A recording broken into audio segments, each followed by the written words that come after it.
There were calls for President Trump not to come to Kenosha out of fear that he could stoke division. But he came anyway, and he came with money to help rebuild a city that has been decimated by riots.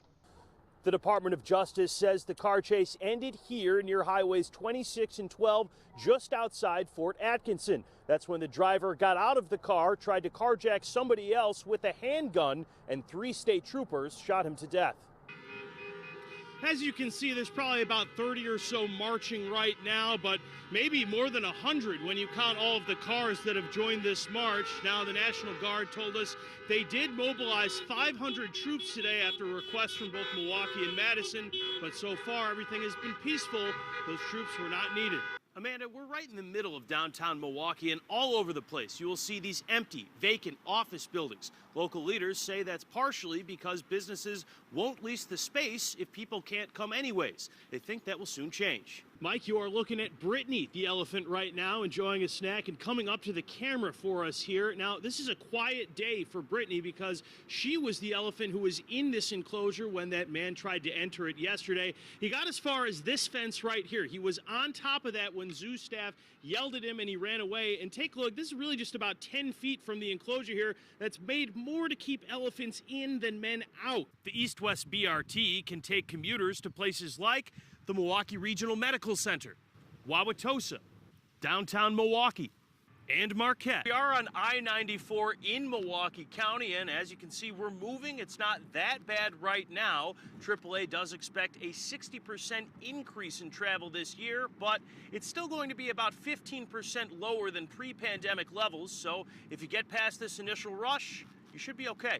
Jessup, I'm going to show you why this right here was the most popular fan spot at Packers practice today. Now, it was closed to fans, actually, but if you look here through the fence, and this is what people were doing, right between that building and the tarp, you can see, if you squint, just a sliver of that field. The Parks Department tells me taking pictures on your phone is completely acceptable. In fact, they encourage it. What you will need a permit for is taking commercial pictures, like professional wedding photos.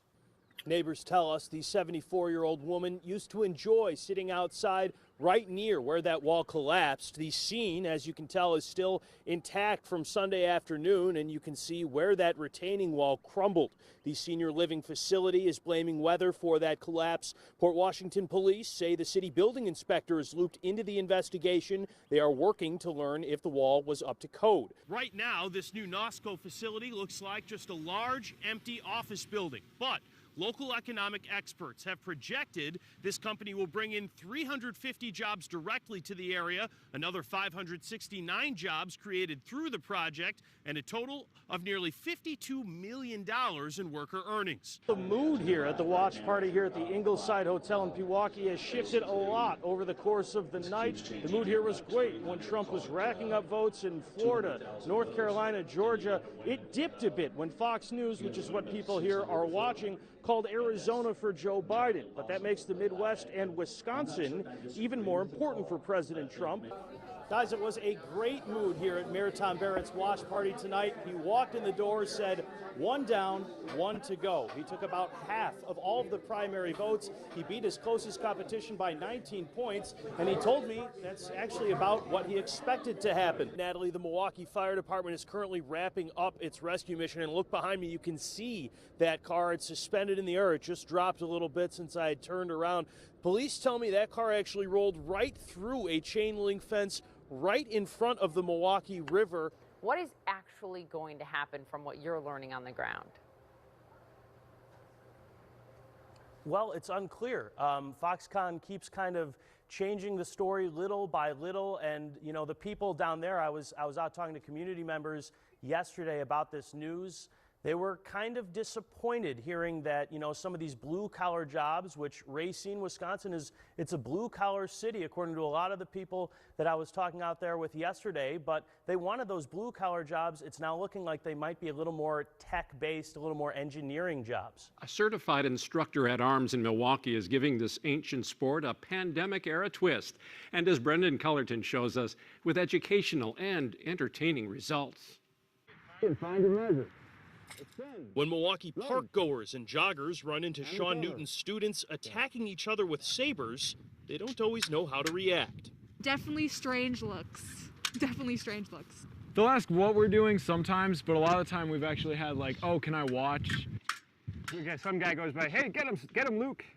Darth Vader's gonna come, you know, that sort of thing. Newton has taken his fencing classes from the studio to the great outdoors since the COVID-19 pandemic began. Fencing is something that, it's an indoor sport, frequently, but it's pretty much something you can do anywhere, and we do practice outside a lot just because it's nicer. And obviously with the COVID, it's a little bit safer. Today's fencing lesson took place outside Discovery World near the Art Museum, but you can catch them all over. Up by Marquette, you know, outside, you know, different parks, depending on sort of where we happen to be and what's going on. We do Cathedral Square sometimes. Mask on. Newton teaches anyone who wants private lessons, as well as members of the Classical Fencing Society of Milwaukee. We have branches in Milwaukee, St. Louis, and Albuquerque at the moment. Newton has fenced for 20 years. His students are often from Marquette with varying levels of experience. Riley Ellison refers to herself as a beginner. Officially practicing, I would say from freshman year till now, so about 2 years. Okay.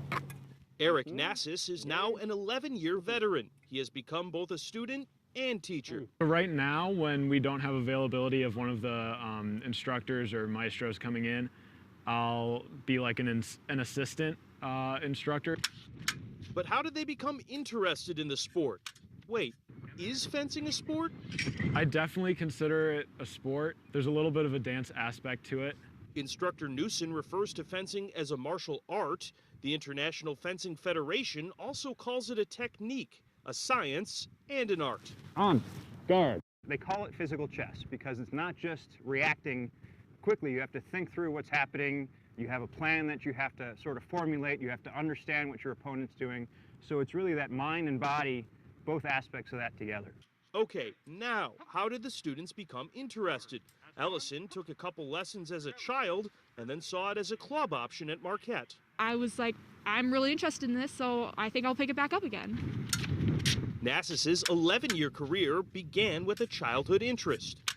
So I was 8 years old and really loved Star Wars. I'm one of those kids. And eventually my mom just enrolled me in a local like park district kind of club and kept going from there.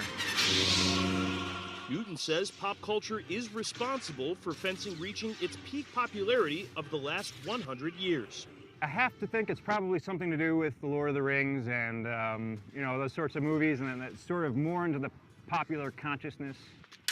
And the community has taught Hollywood a thing or two. As time goes on, we see the sword fights in movies getting more and more accurate as more people get sort of educated about it. Members of the Fencing Society say if you want to join their community, it is rewarding. It's a great and interesting way to like get in shape and work out, and you learn a lot about like different culture because like fencing came from Europe.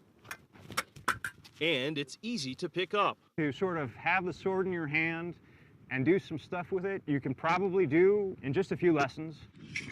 But after 11 years, Nassis feels like there is plenty more to learn. I've picked up a decent amount, but I still am at the phase where I think I'm good, but I have a lot of bad habits. Even the instructor considers himself a student in some capacity.